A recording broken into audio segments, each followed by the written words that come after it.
अध्याय 8 ज्ञानेश्वरी आणि त्यातील श्लोक क्रमांक 12 आहे आणि ओळी क्रमांक आहे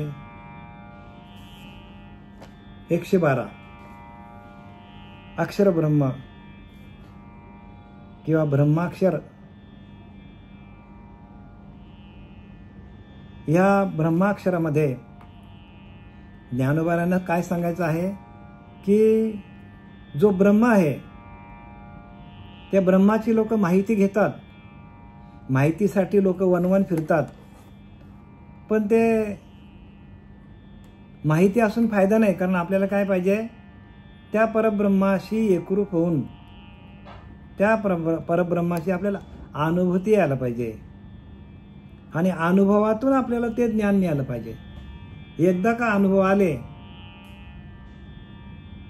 तुका चाखून या सांगे अनुभव आहे अंगे, तशी आपली परिस्थिती प्रत्येकाची व्हायला पाहिजे.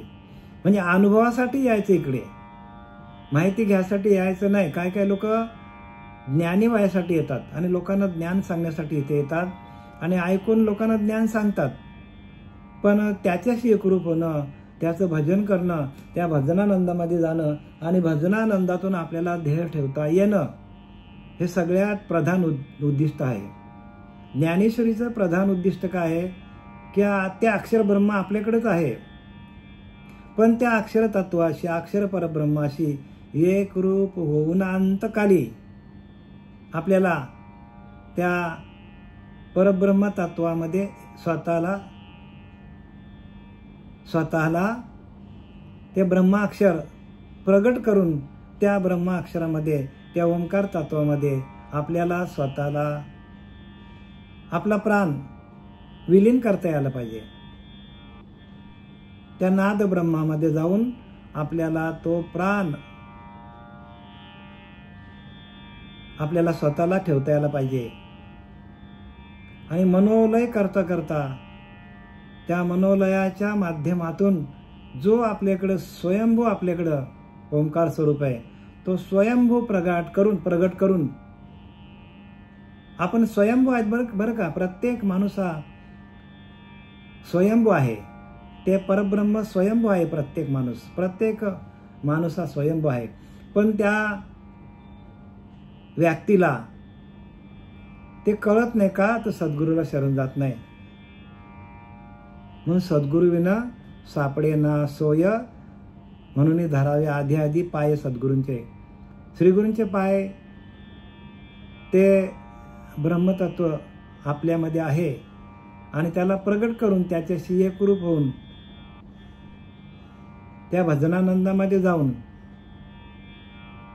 अनुग्रहाच्या माध्यमातून आपणच स्वयं परब्रह्म आहोत ही अनुभूती येणं. आणि त्या अनुभूतीला किंमत आहे, अनुभवाला किंमत आहे. ज्ञानी लोक भरपूर आहेत, पण फायदा काहीच होणार नाही त्याचा. आपल्याला अंतकाली लिहिले की नाही, की अंतकाली आपल्याला देह कसा ठेवायचा, ह्या आपल्याला प्रक्रिया सांगितल्या ज्ञानोबांनी.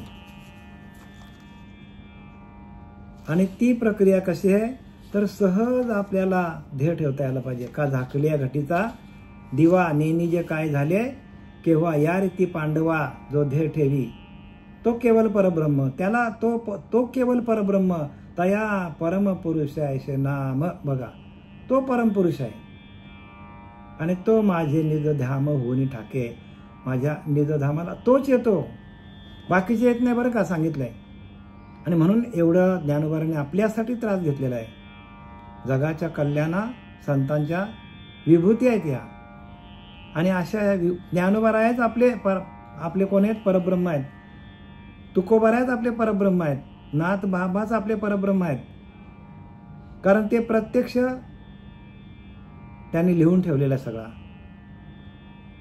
आणि या सगळ्यांचा अधिपती कोण आहे, तर पंढरीचा राया पांडुरंग, या सगळ्यांचा अधिपती. म्हणून सगळेच्या सगळे गेले बघा. आता दिंड्या निघाल्या होत्या, सगळ्याच्या सगळ्या दिंड्या कुठे गेल्या. दिंड्या जाणं म्हणजे काय, परमात्मा पांडुरंगाला भेटायला जाणं हो. जगाचं अधिष्ठान आहे तिथे. आणि म्हणून प्रत्येक संतांनी वारी केली कुठली, तर त्या पांडुरंग परमात्म्याची वारी केली, विठ्ठलाची वारी केली. अखंड चिंतन विठ्ठल विठ्ठल विठ्ठल विठ्ठल विठ्ठल माऊली माऊली माऊली करत करत त्याने काय केलं, त्या दिशेकडे वाटचाल केली. आणि दिशेकडे वाटचाल करता करता त्या पांडुरंगाचा धावा केला. आणि तो प्रत्यक्ष पांडुरंग प्रत्यक्ष त्या संतांच्या हृदयामध्ये येऊन अधिष्ठित झाला. का? पांडुरंगाचा धावा केला. तसा आपणही पांडुरंगाचा धावा केला तर आपल्या हृदयामध्ये पांडुरंग येईल. पण आपण श्रीगुरूंनी सांगितलेल्या प्रत्येकाने गुरु केलं तेव्हाच त्यांना ज्ञान माहीत पडलं बरं का. तुकोबाराय पण जायचे, ज्ञानोबाराय पण जायचे. मग त्यांनी काय केलं, डोक्यावर हात ठेवून घेतला. इथे एक माणसाला मी त्या दिवशी विचारलं, तो म्हणतो गुरु करायची गरजच नाही आम्हाला, म्हणतो आम्हाला सगळं ज्ञान आहे. मग आता मला सांगा, गुरु करायची गरज नाही. मी त्याला म्हटलं रामाने गुरु केला, भगवान कृष्ण परमात्म्याने गुरु केला. नाही म्हणतो ते आम्हाला गुरु करायची गरजच नाही म्हणतात. मला सांगा आता काय, मी दत्त भक्त आहे, मला प्रगट आहे, असं आहे तसं आहे, तो सांगत होता आम्हाला. मी त्याला हात जोडल्याने बाजूला झालो. म्हटलं बाबा ठीक आहे. नंतर त्याने तो सांगतो की आमच्या मंत्रामागे, आमच्या मंत्राच्या पुढे ओम लागतच नाही म्हणतो. तर मी त्याला म्हटलं अरे ओमकार तत्वातूनच संपूर्ण सृष्टी निर्माण झालेली आहे, तू असं काय म्हणतो. नाही आमचे मंत्र सिद्ध आहेत म्हणतो. म्हटलं ठीक आहे चला जाऊ द्या. मी हात जोडल्याने तिथनं निघालो. असे काही वाद घालणारे लोक आहेत. मग मी त्यांना म्हटलं हे संतांनी जे ग्रंथ लिहिले ते खोटे आहेत का. तर म्हणतो ना आम्ही ग्रंथ वाचत नाही. म्हटलं ठीक आहे चला. मग तिन्ही प्रश्नाची उत्तरं देताना तो बाद झाला. माझ्या परीक्षेला उतरला नाही. तो का, संतांनी एवढं लिहून ठेवलं, कशासाठी ठेवले. संतांनी लिहून ठेवले आणि देह ठेवून गेले. आणि आपल्याला संतांसारखं व्हावं लागेल. तुका म्हणे अंगी व्हावे ते आपण, तरीच महिमान कळो येईल, तरीच आपल्याला समजेल. आपण जर संतांच्या मार्गावर चाललो नाही, लिहिले की नाही झाडू संतांचे मार्ग, आड राणी भरले जग, सगळे लोक आड मार्गाला चाललेत. आता आपण कोणाला आणणार. संतांच्या त्या काळामध्ये संतांना त्या अज्ञानी लोकांना काय केलं, छळ केला. कारण त्यांना कळतच नाही. आंधळेची जण अवघेची आंधळे, सगळेच आंधळे आहेत. आता आपण कोणाला याच्यामध्ये दृष्टी देणं किंवा दृष्टी मिळणं हे ज्याच्या त्याचा प्रारब्धाचा भाग आहे. आपण कितीही प्रयत्न केले सांगायचं तरी त्याचे प्रारब्ध त्याला आडू येतात, त्याचे कर्म त्याला आडू येतात, त्याचे पाप त्याला आडू येतात. आणि म्हणून लोकांना कळत नाही. अगदी तुम्ही रक्त ओकून लोकांना सांगितलं तरी ते कळणार नाही. कारण काय, प्रारब्ध आडू येतात त्याला. प्रारब्धचे मिळे धन, प्रारब्धाचे मिळे मान, सगळं प्रारब्धाप्रमाणे आहे. अनंत जन्माचं पुण्य जोडे, तरीच परमार्थ घडे, मुख्य परमात्मा आतुडे, अनुभवाशी अनुभवलेलो. रामदास स्वामीने लिहिले, अनंत जन्माचं पुण्य जोडे. अनेक जन्मामध्ये थोडी थोडी पुण्य वाढत वाढत वाढत आपल्याला मनुष्य देह मिळालेला आहे. आणि मनुष्य देहाला येऊन संतांची संगत मिळणं हे तर त्याहीपेक्षा भाग्य आहे. आणि संत ओळखता येणं, ओळखता येण्यासाठी, संतांची ओळख मिळावी याच्यासाठी पण पुण्य लागतो. म्हणून काही लोकांनी तुळशीमाला घातल्यात तरी त्यांना 10 वर्ष 15 वर्ष 20 वर्ष कळत नाही. का, पुण्य जमा होत नाही हो.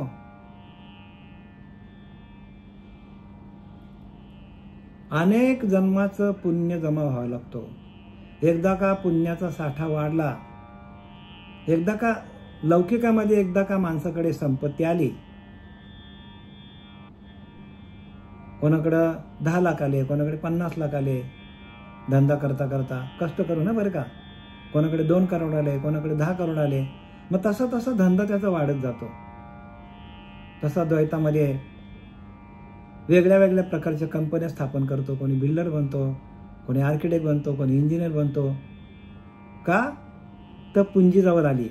तसं आपल्या अंतःकरणामध्ये हरिनामाचा साठा जसं जसं वाढत जाईल तसं तसं आपल्याला पुढचे मार्ग आपल्याला मिळत जातात. एकदम मिळत नाही माणसाला बरं का. आपण कितीही सांगितलं तरी तो मार्ग मिळत नाही. का, तो मार्ग मिळण्यासाठी पुण्याचा ठेवा लागतो. म्हणून हरिमुखे म्हणा, हरिमुखे म्हणा. पुण्याची गणना कोण करी, प्रत्येक पावलागणित आपल्याला हरी म्हणावं लागेल. राम म्हणता रामची होई जे, यज्ञ पावला पावले. प्रत्येक पावलागणित आपल्याला त्या हरिनामाचा यज्ञ तयार करता यायला. यज्ञ आहेत एक. यज्ञामध्ये आपण जे जे टाकू, यज्ञ पेटवल्यानंतर, यज्ञ प्रज्वलित केल्यानंतर त्या यज्ञामध्ये आपण जे जे आपण आहुती टाकू त्याचा भस्म होऊन जातो. तसं आपल्या आतमध्ये हरिनामाचा यज्ञ सुरू झाला तर आपल्या अनेक जन्मांची पापे जळून जातात. पण तो हरिनामाचा यज्ञ सुरू होणं सगळ्यात महत्त्वाची गोष्ट आहे. तो भाग्यवंत आहे की ज्याची पद्मनाभ जोडली जाते. यज्ञ चालू होतं आईच्या पिंडामध्ये. आईच्या पिंडामध्ये त्या बालकाचं यज्ञ चालू होतं. नाल तुटली यज्ञ निघून गेला. तसा जोडून देणारा गुरु मिळत नाही. पण हे लोकांच्या लक्षात येत नाही ना. आपण किती वेळा सांगितलं तरी ते लक्षात येणार नाही. त्यासाठी पुण्याचा ठेवा लागतो. आता आपल्याला ज्ञानेश्वरी अध्याय 8वा ब्रह्माक्षर योग निर्देश नाम, आज श्लोक क्रमांक 12वा. सर्वदारानि संयम्य मनोहृदि निरुध्य च मूर्ध्याध्यायत मनः प्राण मास्थितो योगधारणाम. 12व्या अध्यायामध्ये सांगतात की बघ अर्जुना, ज्ञानाच्या सर्व दारांना संयमन करून आणि मनाला हृदय कमलात अडकवून काय सांगितलंय, ज्ञान अर्जन करण्यासाठी तुम्हाला ह्या देहाला असलेले सर्व दरवाजे बंद करावे लागतील. आता हा प्रकार कोणी करतच नाही. इथं तर ज्ञानवारांनी किती वेळा सांगितलंय. प्रत्येक अध्यायामध्ये त्याचा उल्लेख आहे. आता इथं पण तेच सांगतात ज्ञानवारा की बघ ज्ञान तुम्हाला पाहिजे असेल तर तुमच्या शरीराला असणारे सर्व दरवाजे बंद करा, दरवाजे खिडक्या बंद करा आणि तुम्ही हृदयामध्ये ध्यान करा, असं इथं सांगितलंय. जोपर्यंत आपण हृदयामध्ये असलेल्या परमात्म्याशी एकरूप होत नाही, सर्व इंद्रिय आपली बाहेर चालल्यात. डोळे उघडे ठेवून आपण काय करतो, हे जगामध्ये जे दिसतं ते खरं वाटतं माणसाला, पण जे दिसत नाही ते खरं आहे. माया दिसे परी नासे, ब्रह्म न दिसे परी न नासे. आहे तो अनंत जन्म अनंत काळापासून तो परब्रह्म आहे आणि त्याच्यावरती सृष्टीची रचना झालेली आहे. पण तो कळेल कधी, आता येणे उजेवडे निरुते पाही निहाळी पा ऐश्वर्या योगाते. हे भूते माझ्या ठाई परंतु भूता माझे मी नाही. या खुना काही तू चुकू नको अर्जुना. हे सर्वस्व माझे गुढ तुझं दाविले करून उघड. आता इंद्रिया देऊन कवाड मज हृदय भोगी. काय सांगितले ज्ञानोबाराने 9व्या अध्याय म्हणजे 10वा श्लोक सांगतो. आता इंद्रिया देऊन कवाड, आता इंद्रियांची दरवाजे खिडकी बंद कर आणि मला हृदयामध्ये बघ, हृदयामध्ये माझा ध्यान कर. एवढं स्पष्ट सांगितलंय. इथं पण तेच सांगतात. इथं काय सांगतात, सर्व इंद्रियांनी संयम्य मनोहृदी निरुद्धच. सर्व काय कर, सर्व इंद्रिय काय कर, इंद्रियांची दरवाजे खिडकी बंद कर आणि मला हृदयामध्ये हृदय निरुद्ध च म्हणजे हृदयामध्ये माझं ध्यान कर सांगतात. जो पण आता कितीतरी लोक असते की ध्यानच करत नाही तेव्हा ते हृदयामध्ये असलेल्या भजनाकडे, त्या नाभी ठिकाणी असलेल्या भजनाकडे वळतच नाही, तर ज्ञान होईल कसा. आणि एवढ्यासाठी ती पुण्याई लागतो. पुण्य कशासाठी पाहिजे की जन्मोजन्मी आम्ही बहु पुण्य केले. तुकाराम महाराज सांगतात, तव या विठ्ठले कृपा केले. ते का खोटं आहे का? जन्मोजन्मी म्हणजे किती जन्म आम्हालाच माहित नाही. त्या अनेक जन्मामध्ये थोडी थोडी शिल्लक वाढत वाढत विठ्ठल विठ्ठल विठ्ठल जो काय नाम असेल तो त्या नामाचा जप करता करता आपल्या त्या नामाचा ठेवा प्रत्येक जन्मामध्ये आपल्याला मिळालेला आहे. आणि ज्या वेळेला आपलं पूर्णपणे 100% पुण्य उदयाला येईल त्यावेळेला तसा गुरु भेटतो, आणि तसा गुरु भेटला तर ताबडतोब आपल्याला काय करतो, तो आपल्याच आत्मस्वरूपाशी एकरूप करून देतो. बाहेर नेत नाही बरं का. बाहेर जे काय दिसतं ते सगळं नाशिवंत आहे. मग आता मी मुखाने बोलत नाही, काय जे तुम्हाला सगळं डोळ्याने दिसतं ना ते सगळं नाशिवंत आहे. लिहिले की नाशिवंत देह जाणार सकळ, आयुष्य खातो काळ. अरे सावधान हो, देह पण जाणार आहे. देह ते काळाचे, वित्त कुबेराचे, येथे मनुष्याचे. काय लिहिलं की नाही, आपलं काय येते मला सांगा, आपला देहच आपला नाही. मग देहाला चालवणारा जो परमात्मा आहे त्या परमात्म्याशी एकरूप कसं व्हायचं, त्याचं भजन कसं करायचं, सगळे आपली सूत्र सोडवण्यासाठी त्याच्यासाठी एकच गणित आहे. आणि तो गणित कोणता आहे तर नाम. त्या नामातून सर्व आपली गणित, जीवनाची गणित सुटली जातात. आणि असं हे नाम मिळावं त्याच्यासाठी पुण्याही लागतो, पुण्याचा उदय लागतो. आणि मला मनाला हृदय कमलात अडकून, त्याला हृदयात अडकून धरून आपल्या प्राणवायूलाही सुषुम्ना नाडीच्या द्वारात मस्तकात स्थापून बघा. काय सांगितलंय की हृदय कमलात अडकून सर्व इंद्रियांचे दरवाजे बंद करायचे आणि हृदय कमलामध्ये आपल्याला ध्यान करायला सांगितले. आणि मनाला कुठे अडकवायचं, हृदयरूपी कमलामध्ये अडकवायचं. आणि तिथं अडकून काय करायचं, आपल्या प्राणवायूलाही सुषुम्ना नाडीच्या द्वारात. आणि जो आपला प्राणवायू आहे, प्राणवायू जो आपले आहे त्या प्राणवायूला इडा पिंगला आणि सुषुम्ना, इडा पिंगला नाडीच्या माध्यमातून ध्यान करून इडा पिंगला एक करून सुषुम्ना नाडीच्या द्वारे आपल्याला प्राणाला घेऊन मस्तकात स्थापून आपल्याला कुठे न्यायचं, 10व्या द्वारापर्यंत न्यायचं. आपल्याला मस्तकामध्ये स्थापून योग धारणा धरण्यास प्रवृत्त झालेला पुरुष. हे सगळ्या प्रक्रिया बरं का. या प्रक्रियेच्या माध्यमातून आपल्याला ज्ञान होतं. आणि एकदा का प्रक्रियेच्या माध्यमातून तूप झालं तर परत दूध होत नाही. तूप ज्याप्रमाणे पुन्हा दूध होत नाही त्याचप्रमाणे ज्या आपल्याकडे असलेलं चैतन्य किंवा आपल्याकडे असलेलं ओंकार स्वरूप आपल्याला प्राप्त झालं तर स्वतः आपण शांत होतो, स्थिर होतो. म्हणजे सच्चिदानंद स्वरूप प्राप्त करता येतो आपल्याला. एकदा सच्चिदानंद स्वरूप प्राप्त झालं की मनुष्य परत प्रपंचामध्ये येत नाही, संसारामध्ये येत नाही. त्याचे जन्ममरणाचे फेरे चुकतात. आपलं मूळ स्वरूप काय आहे पाहता, आपले मूळ स्थान सहजची उड्या ज्ञान, या नाव बोलीजे ब्रह्मज्ञान मोक्षदायक. समर्थ रामदास सांगतात, पाहता आपले मूळ स्थान. आपलं मूळ स्थान काय आहे तर तेच ज्ञानोबारांनी सांगितले की आपलं मूळ स्थान सच्चिदानंद स्वरूप आहे. आणि ते सच्चिदानंद स्वरूप आपल्याला ह्या प्रक्रियेच्या माध्यमात येऊन ब्रह्मरंध्रात आपण गेलो, इडा पिंगला आपण नाडी एकवटली आणि सुषुम्ना नाडीच्या माध्यमातून आपण ब्रह्मरंध्रात गेलो आणि तिथं आपण स्थिर झालो, शांत झालो, निश्चल झालो. का आपल्याला देह सहज ठेवता येतो.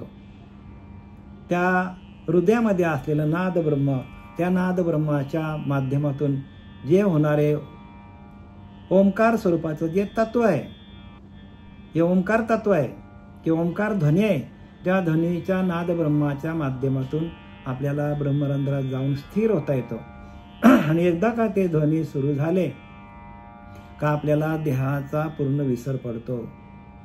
आणि देहाचा पूर्ण विसर पडल्यानंतर ते ओंकार स्वरूप जे आहे ते आपलं मूळ स्वरूप आहे.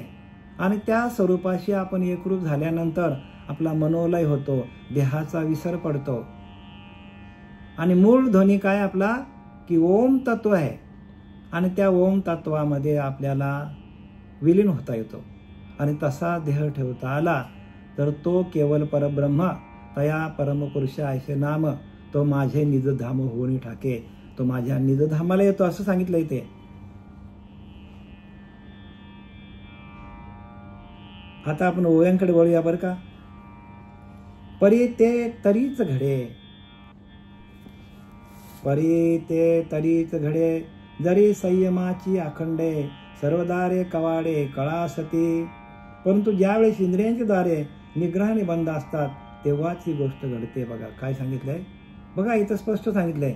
आता सांगा तुम्ही कोणाच्या मागे लागणार. जोपर्यंत आपण सर्व इंद्रियांची दारे आपण बंद करत नाही आणि हृदयामध्ये भजन करत नाही तोपर्यंत ही अवस्था घडत नाही सांगतात.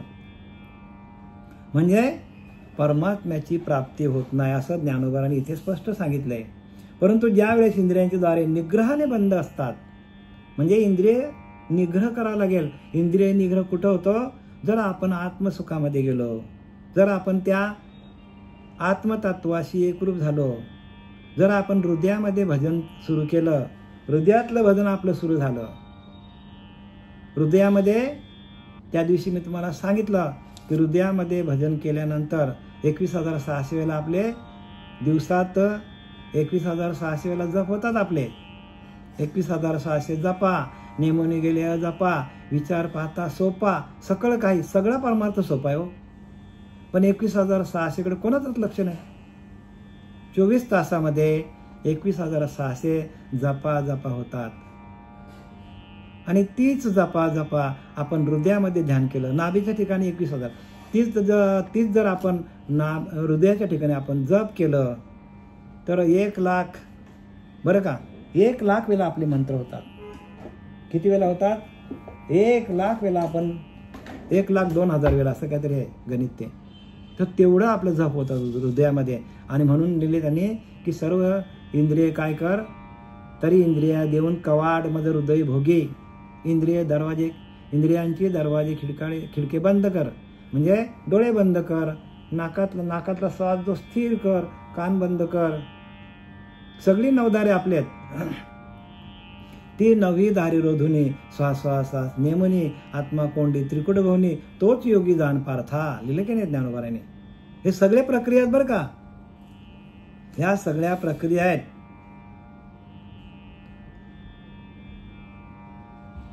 आणि ह्या सगळ्या प्रक्रिया आपल्याला जमल्या पाहिजे. आणि त्यासाठी श्री गुरु पाहिजे. कीर्तनकार नको, प्रवचनकार नको, कुठलाच नको. आपल्याला काय पाहिजे? प्रक्रिया शिकवणारा गुरु आपल्याला जोपर्यंत आपल्या जीवनात येत नाही, तत्वदर्शी, त्याला काय म्हणतात? तत्वदर्शी. आपल्याच तत्वाचं आपल्याला दर्शन देणारा, आपल्याच आत्मतत्वाचं दर्शन आपल्याला देणारा गुरु जोपर्यंत आयुष्यात येत नाही तोपर्यंत आपली सुटका होणार, कोणाची सुटका होणार नाही. हे आम्ही नाही सांगत बरं का, ज्ञानोबारांनी लिहिलंय. म्हणून योगियांची माऊली आहे ज्ञानोबारा. सर्व योगी लोकांची माऊली आहे ती. आणि माऊली कधी खोटं बोलत नसतो, कारण तिला संपूर्ण विश्वाची, आत्ता विश्वात्मके देवे, नाही का, संपूर्ण विश्वाची चिंता तिला.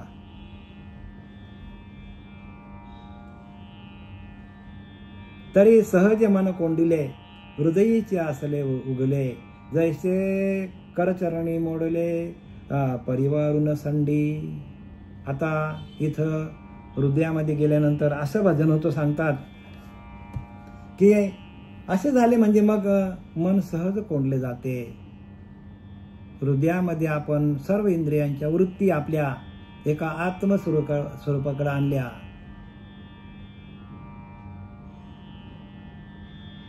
सर्व इंद्रियांच्या वृत्ती काय करायला पाहिजे?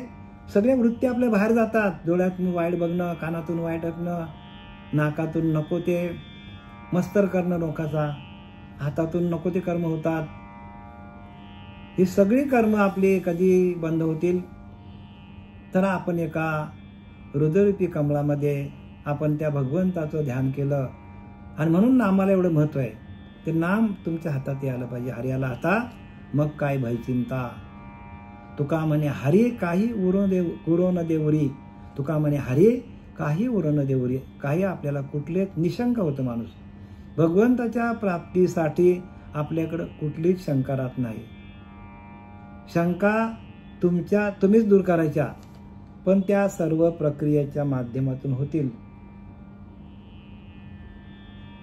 आणि म्हणून पाहता आपले मूळ स्थान सहज चिवडे ज्ञान, या नाव बोली जे ब्रह्मज्ञान मोक्षदायक. आणि त्या ओंकार स्वरूपापर्यंत पोचून आपल्याला त्या नाद ब्रह्माशी एकरूप होऊन आपल्याला जर ध्येय ठेवता आले तर सांगितलंय या नाव बोली जे ब्रह्मज्ञान मोक्षदायक, आणि ते आपल्याला मोक्षाकडे घेऊन जातो.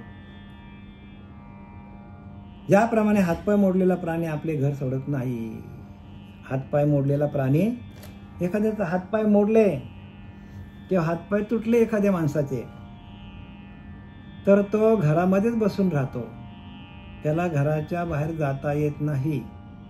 आता निघालेत काही समजा तंत्रज्ञान, अनेक प्रकारच्या कुबड्या काय निघाल्यात, प्लास्टिकचे पाय काय निघालेत.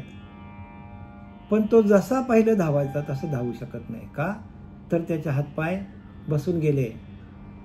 वयाप्रमाणे व कोणाचा ॲक्सिडेंट होतो. ज्या आपले कर्म आहेत त्या कर्माप्रमाणे आपल्याला हे सगळं प्रत्येकाला कर्माप्रमाणे हे आपल्या आयुष्यावर वाटायला येतात. तर जसा एखाद्या हातपाय मोडलेला माणूस घरात बसून राहतो, तसं त्याने उदाहरण दिलं. हातपाय मोडलेला माणूस घरात बसून राहतो, तसं आपले इंद्रिय जी आहेत ते आपले हातपाय आहेत, ती सगळीकडे भरकटतात. मग आपण काय करायला पाहिजे? हातपाय मोडलेल्या माणसासारखा घरात बसून, म्हणून ठाईच बैसुनी करा एक चित्त, आवडी अनंत आळवावा, एकांती उगेच बैसावे त्याने समजून घ्या. हे कोणाच्या लक्षात येत नाही ना. या सगळ्या प्रक्रिया आहेत. हातपाय मोडलेला माणूस म्हणजे काय? एका जागेवर बसलेल्या माणसाला ज्ञान प्राप्त होतो. बघा, काही माणसांना हातपाय आहेत, धडधडीत आहेत, पण तरी पण ते ज्ञानी झालेत. का? त्यांनी काय केलं? एका जागेवर बसलं आणि स्वतःचे हातपाय मोडले असे समजले, समजून केलं. म्हणजे समजून घेतलं की माझे हातपाय मोडले, आता मला हालता येणार नाही. म्हणजे याचा अर्थ काय? ते एका आत्मस्वरूपाशी एकरूप झाले. अहो, आत्मतत्वावर चालणं म्हणजे काय? म्हणजे रस्त्यावर धावणं नाही, वारीला जाणं नाही. ह्या योग मार्गामध्ये धावणं, चालणं म्हणजे आपण आपल्या मनाला, चंचल मनाला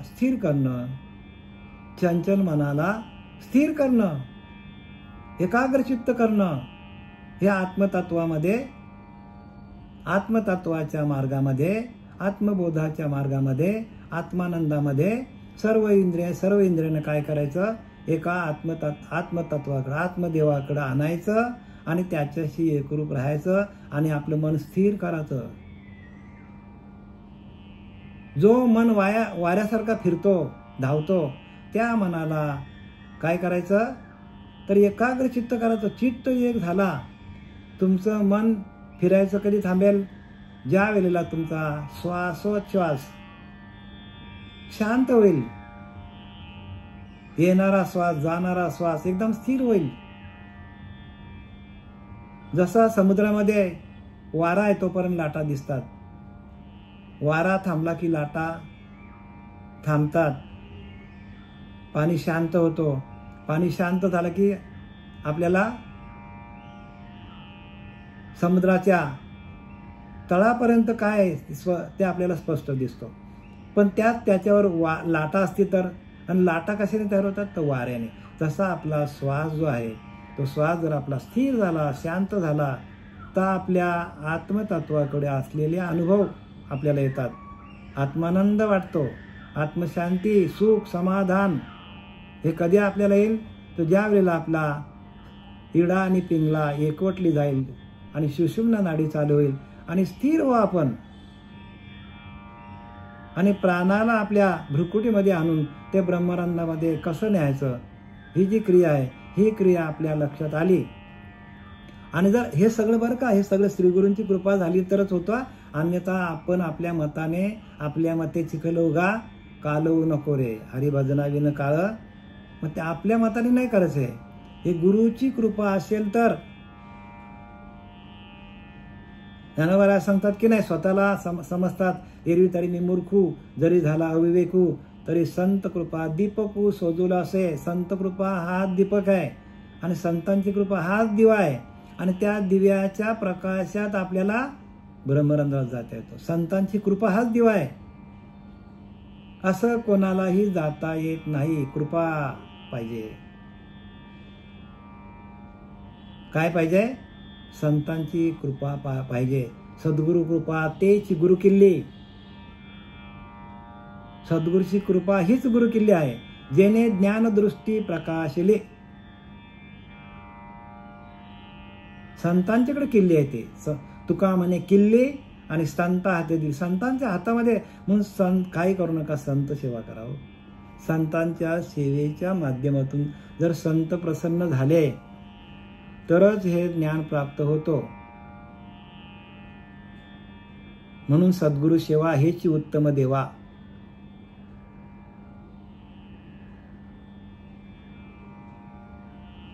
समर्थ सांगतात, जयास वाटे सद्गुरु उनी देव मोठा मोठा, त्याच्या कपाळी करंटा सांगतात. करंट आहे हो. सद्गुरूपेक्षा देव मोठा नाही. सद्गुरू म्हण का तर सद्गुरूंची ओळख करून देणारे, देवाची ओळख करून देणारे सद्गुरू एकमेव आहे. आणि म्हणून सद्गुरूहून देव मोठा नाही, गुरुच मोठा आहे. ऐका जनार्दनी, गुरुच देव सांगितले येते बा नाही संदेह. अजिबात संशय पकडायचा नाही. गुरु हाच देव आहे. त्याचप्रमाणे अर्जुना, मनाची स्थिरता झाल्यावर प्राणायामाने असे झाले म्हणजे मन मग सहज कोंडले जाऊन हृदयातच स्वस्थ असते. बघा असं झालं, सर्व इंद्रियांचे दरवाजे खिडक्या बंद केल्या आपण, तर मन कुठे राहतो? हृदयामध्ये कोंडलं जातो आणि स्वस्थ होतो. आणि हृदयामध्ये अनाद ध्वनी चालू होतात आणि त्या अनाद नादाच्या मार्फत आपल्याला सर्व ज्ञान होतो. एखाद्या ठिकाणी आपण एकांतात गेलो की आपल्या नाद ब्रह्म चालू होतात. संतांचे तर एवढं आहे बरं का, श्री गुरूंचं तर एवढं आहे की ते लोकांमध्ये गेले ना तरी पण त्यांच्याकडे शांती एवढी असते की ती शांती भंगच पावली जात नाही. म्हणून कोणाचे शब्द त्यांच्या कानावर जरी पडले तरी आतमध्ये घुसत नाही. का? कारण शांती आहे त्यांच्याकडे. शांती हे परब्रह्म आहे आणि त्या शांतीशी एकरूप ते झालेले असतात. आणि एकदा का तुम्ही शांतीशी एकरूप झाले तर तुम्ही जिकडे जाल तिकडे तुम्हाला त्याची अनुभूती येईल. जरी गर्दीत गेली तरी तुम्हाला शांतीचा अनुभव येईल. जिकडे जाल तिकडे तुम्हाला शांती अनुभवायला येईल. आणि घरात आलो आपण, दरवाजे खिडक्या बंद केले की लगेच आपल्या अनाथ नाद चालू होतात. का? तर तेवढी शांती आहे की आतमध्ये शांती आहे. एकदा का शांती तुमच्याकडे आली का ती ढळली जात नाही. शांती हेच परब्रह्म आहे, पण तिचा अनुभूती येत नाही त्या शांतीची. तोपर्यंत आपल्याकडे शांती नांदत नाही. तोपर्यंत आपण स्वतःला ज्ञानी पण समजू नये. का? कारण शांती हेच परब्रह्म आहे आणि ती अनुभूती संतांना आली आणि त्या अनुभूती त्यांनी लिहून ठेवलेली आहे. शांती परब्रह्म तत्वातून आलेले अनुभव त्यांनी लिहून ठेवलेले इथे.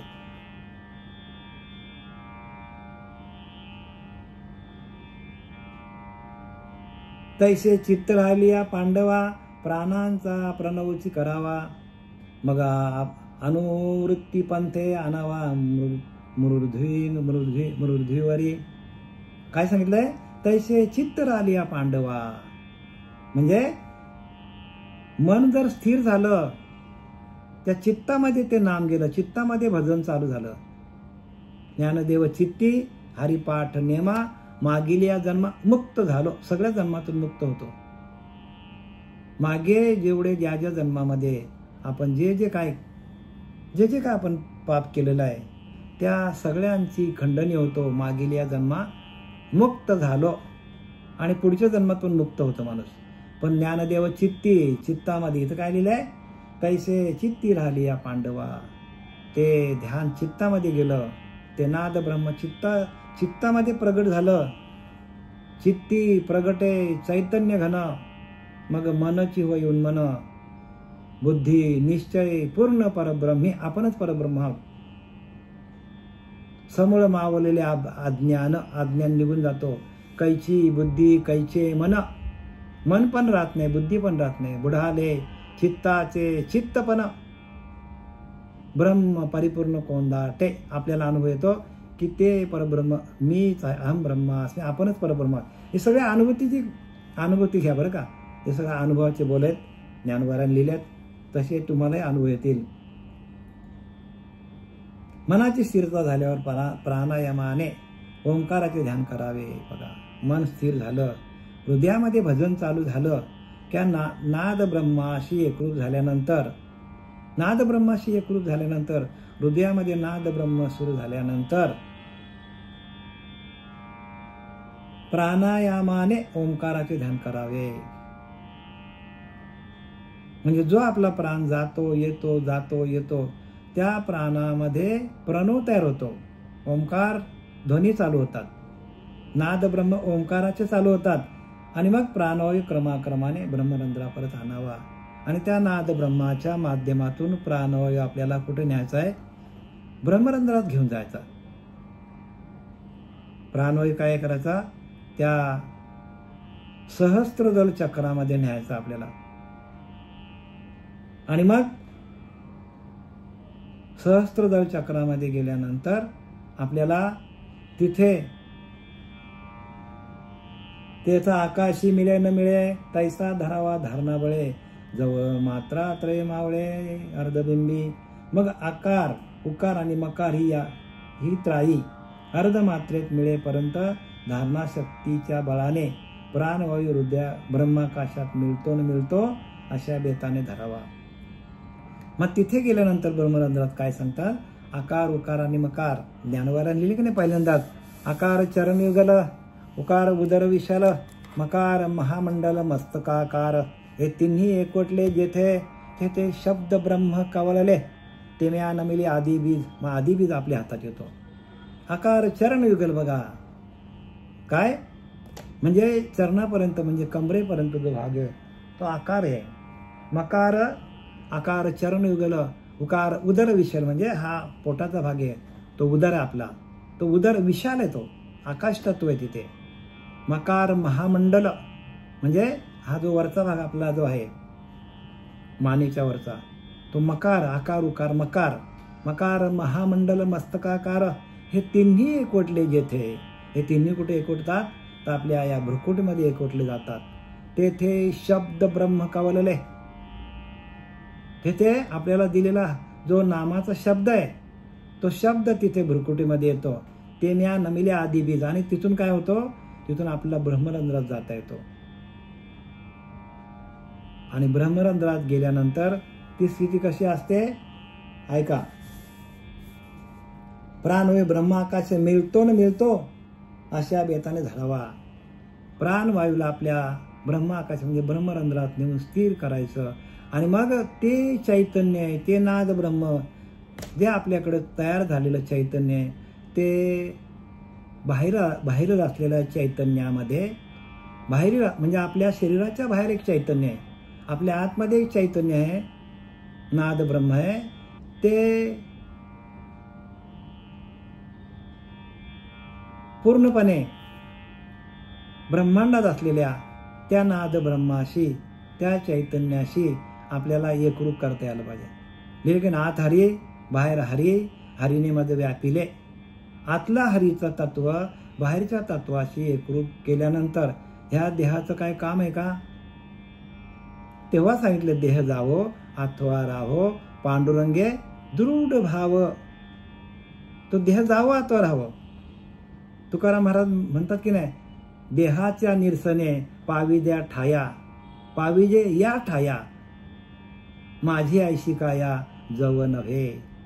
जोपर्यंत माझी काया अशी होत नाही की देहाचा पूर्णपणे विसर पडत नाही, पाविजे या ठाया म्हणजे त्या परब्रह्म तत्वाशी आपण एकरूप होऊन जोपर्यंत आपल्या देहाचा विसर पडत नाही, अशी माझ्या देहाची अवस्था होत नाही, तोपर्यंत परब्रह्माची प्राप्ती होणार नाही.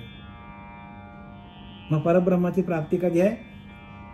तर ब्रह्मरंध्रात जाऊन स्थिर झाल्यानंतर आपल्याला त्या परब्रह्माची प्राप्ती आपल्याला मिळतो.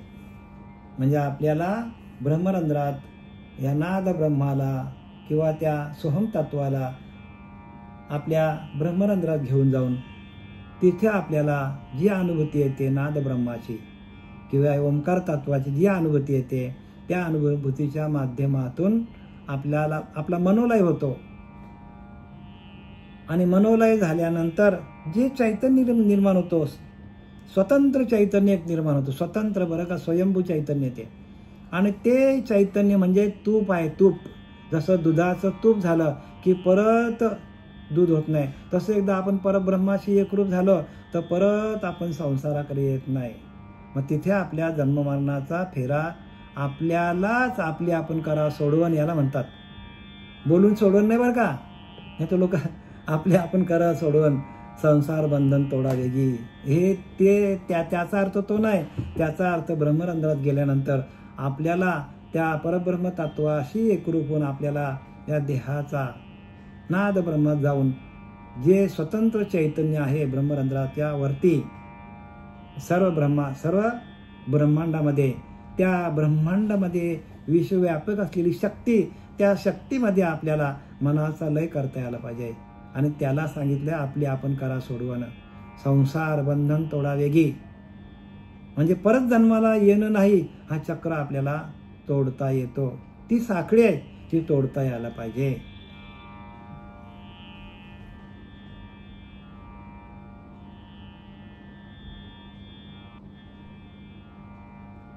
तववरी तो समीरू निराळी की जे स्थिरू, मग लग्नी जेवी ओंकारू बिंबची विलसे. काय सांगतात, तोपर्यंत तो वायू मस्तकात स्थिर करावा व नंतर ओंकाराचा व त्याचा संयोग झाल्यावर, म्हणजे प्राणवायूचा आणि ओंकाराचा संयोग झाल्यावर मूळ स्वरूप जे ब्रह्म त्यात तो रममान होतो. जे मूळ स्वरूप ब्रह्म आपलं आहे, मी म्हणतो की नेहमीच म्हणतो की नाही, पाहता आपले मूळ स्थान सहजचे उडे अज्ञान, या नावबोली जे ब्रह्मज्ञान मोक्षदायक, तो आपल्याला मोक्षाला नेतो. त्याला म्हणतात ब्रह्मज्ञान. ब्रह्मज्ञान कशाला म्हणतात, की जो आपल्याला मोक्षाला नेतो, जो आपला मनोलय करतो, तोपर्यंत तो वायू मस्तकात स्थिर करावा. म्हणजे तो वायू आपल्याला ब्रह्मरंध्रात गेल्यानंतर प्राणाचाच प्रणव करायचा. आपल्याला जो प्राणवायू आहे त्याचाच प्रणव करायचा, म्हणजे प्राणाचाच आपल्याला ओंकार, प्रणव म्हणजे ओंकार ध्वनीमध्ये रूपांतर करायचा. तो आपाप होतो बरं का. जसं आपण वरती जाऊ ना ब्रह्मरंध्रात, तसं आपल्याला जसे आपल्याकडे शांती निर्माण होईल आतमध्ये, म्हणून शांती परते नाही धर्म, शांती हेच परब्रह्म आहे. नाथ बाबा शांती एकनाथ महाराजांना शांतीची पदवी दिली. का शांतीची पदवी दिली त्यांना, कारण जेवढं आपण तो ध्यान करू तेवढं आपण आपल्याकडे शांती प्रस्थापित होते. जिकडे जाल तिकडे शांत. मग ती शांती न चळे न ढळे, चळत पण नाही ढळत पण नाही, अशी शांती आहे. आणि त्या शांतीकडे जाऊन आपला मनोलय झाला आणि ते स्वतंत्र चैतन्याचं स्फुरण आपल्याला अनुभवता यायला पाहिजे. स्वतंत्र स्फुरण आहे तिथे, आणि तिथे आपल्या देहाचा काही संबंध राहत नाही बरं का. देहाचा निराश होतो, देहाचा काहीच संबंध नाही तिथे. देहाचा पूर्णपणे विसर पडतो आपल्याला. म्हणून सांगितले की नाही की देह कसा, परब्रह्म कसा आहे तर मनाच्या पलीकडे आहे, देहाच्या पलीकडे आहे, गुणांच्या पलीकडे आहे, असं त्याचं वर्णन केलेलं आहे. मग देहाच्या पलीकडे आहे ते. आपण जोपर्यंत देहबुद्धीवर आहात तोपर्यंत आपल्याला त्याची अनुभूती येणार नाही. मनोलय व्हायला पाहिजे. तोपर्यंत तो वायू मस्तकात स्थिर करावा, नंतर ओंकाराचा व त्याचा संयोग करावा. बघा, ब्रह्मरंध्रात जाऊन तो प्राणवायू स्थिर करायचा आणि त्या प्रणवाचाच काय करायचा, त्या प्राणाचाच प्रणव करायचा. हो, प्राणवायूचाच प्रणव करायचा. प्रणव म्हणजे जी ध्वनी आहे प्रणवाची, ओंकाराची, ती ध्वनी निर्माण होते आणि त्यांचा संयोग होतो. प्राणाचा आणि प्रणवाचा संयोग होतो आणि मूळ स्वरूप जे ब्रह्म त्यात तो रममान होतो. मूळ तत्वाकडे आपण जातो. मूळ स्वरूप काय आहे तर ब्रह्म आहे. आणि त्या ब्रह्मतत्वामध्ये आपण रममान होतो. रममान म्हणजे तिथे एवढा आनंद आहे की त्या आनंदाला पारावर नाही हो. ते आनंद काय वाच्याने सांगता येणार नाही आपल्याला. ते सुख काय सांगू वाचा बोलता नये. म्हणून अनिर्वाच्य ब्रह्म कसं आहे? अनिर्वाच्य. ते आपल्याला वाचेने सांगता येण्यासारखं ब्रह्म नाही.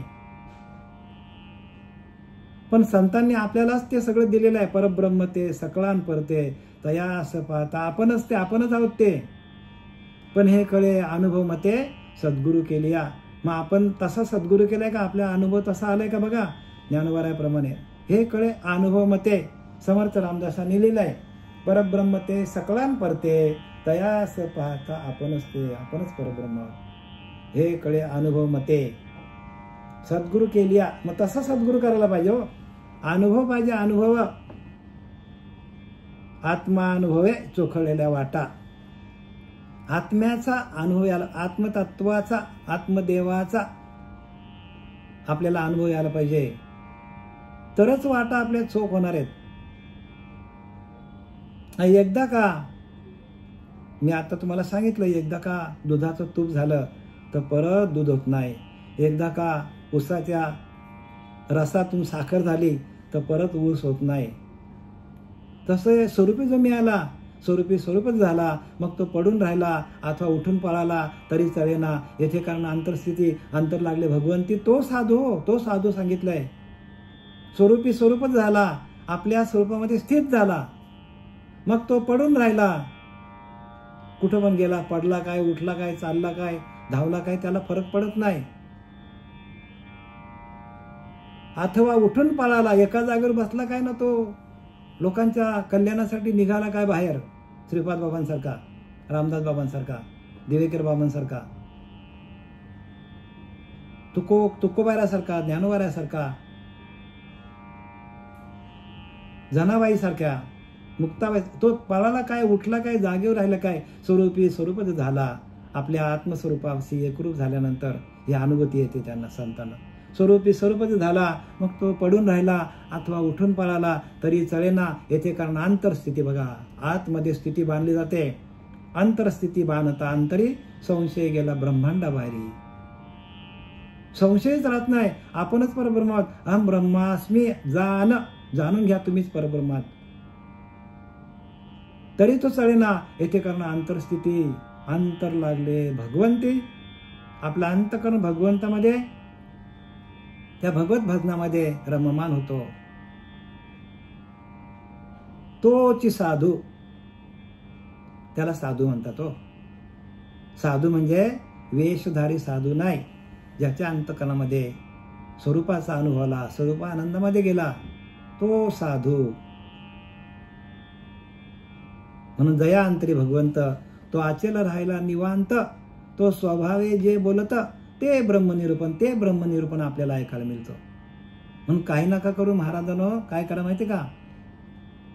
हा जो संप्रदाय, आनंद संप्रदाय, याच्यामध्ये जे आपले सच्चिदानंद सद्गुरू श्रीपाद बाबा, रामदास बाबा, नारायण बाबा, पांडुरंग देवकर बाबा, नाना बाबा यांच्या संपर्कामध्ये या. कारण हे प्रत्यक्ष कोणी सत्पुरुष आहेत. हे विभूती आहेत. आणि ह्या विभूतींना आलेले अनुभव आमच्यापर्यंत आले आणि आम्हाला सांगण्याचा योग तुमच्यापर्यंत आलेला आहे. अनुभवाचे बोलत बरं काय, असं वाकडे तिकडे नाही. याच्यामध्ये कुठंच हलू शकत नाही आपण. जे आहे ते आहे. जे सत्य आहे ते सत्य आहे. आणि त्याच्यामध्ये कोणीच बदल करू शकत नाही. कारण आपल्याला अनुभूती आलेल्यानंतर तीच अनुभूती ज्ञानोबारांनी ते आपल्या समोर मांडलेली आहे. आणि तसं आपल्याला, म्हणून ही त्रय भक्ती आहे. कशी आहे? गुरुप्रचिती, आत्मप्रचिती आणि शास्त्र प्रचिती. बघा, गुरुला आलेली प्रचिती गुरुने आपल्याला दिली. आपल्याला पण तो अनुभव आला, आत्मप्रचिती. आणि शास्त्रामध्ये ते लिहिलंय. तसंच्या तसा अनुभव यायला पाहिजे. आणि तसंच्या तसा अनुभव येणं, ह्याला काय म्हणतात? आपण भाग्यवान. आणि म्हणून ज्ञानोबा सांगतात की जे गगनाहुनी जुने, जे परमानाहुनी साने, जयाचेनी सानिध्याने विश्व चळे. मग ज्ञानोबा काय सांगतात, जे ब्रह्मांड जे गगनाहुनी जुने म्हणजे गगनापेक्षा जुने म्हणजे गगनाला पण कवीत घेतो असं नाम आहे हरिनाम. त्या नामाचा उल्लेख कसा केलाय, गगनाहुनी जुने. ज्ञानोबा सांगतात की नाही की गगनाहुनी वाढ नाम श्रीहरीचे. म्हणजे काय, त्याचा अर्थ तोच आहे की गगनाला कवेत घेतो हे नाम. म्हणजे आकाशापेक्षा मोठं आहे गगनाहुनी वाढ नाम श्रीहरीचे, आणि ते नाम आपल्या हातात येतो आणि आपण व्यापक होतो. जे गगनाहुनी जुने बघा, गगनापेक्षा जुने, गगनात गगन जेव्हा नव्हतं तेव्हा ते नाम होतं, त्याच्यातून गगनाची निर्मिती झालेली आहे. आणि जे परमानाहुनी सुने म्हणजे सूक्ष्मातला सूक्ष्म आहे, अणुरेणूपेक्षा सूक्ष्म आहे. तुकाराम महाराज बोलले की नाही, अणुरेणू या ठोकळा तुका आकाशा एवढा, असं स्वतःला बोलले. का बोलले, अनुभूती आहे हो ती. अणुरेणू या ठोकळा, पण तुका आकाशापेक्षा व्यापक आहे आणि अणुरेणूपेक्षा सूक्ष्म आहे. जयाचे ने सानिध्याने विश्व चळे, ज्याच्या सानिध्याने ज्याच्या शक्तीने या विश्वामध्ये विश्व काय करतो, विश्वामध्ये व्यापार सगळे चालतात ज्याच्या सानिध्याने. पण तो कसा आहे, गगनाहुनी वाढ आहे.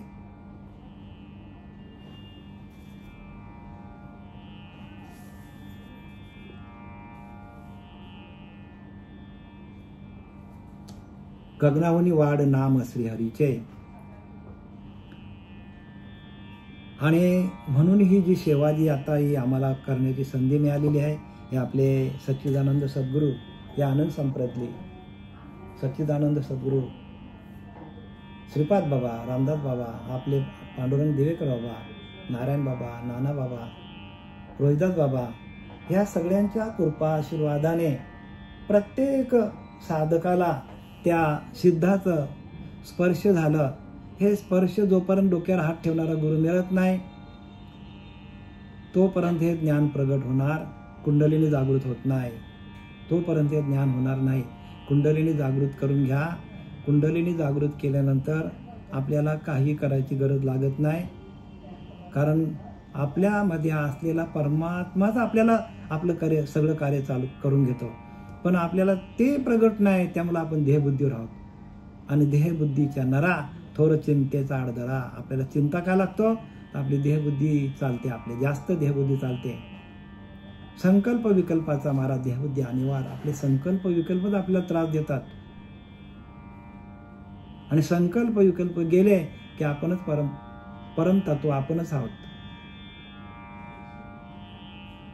झालेली सेवा आपले सच्चिदानंद सद्गुरू श्रीपाद बाबा, रामदास बाबा, नारायण बाबा, नाना बाबा, पांडुरंग देवेकर बाबा यांच्या चरणी समर्पित करत आहे.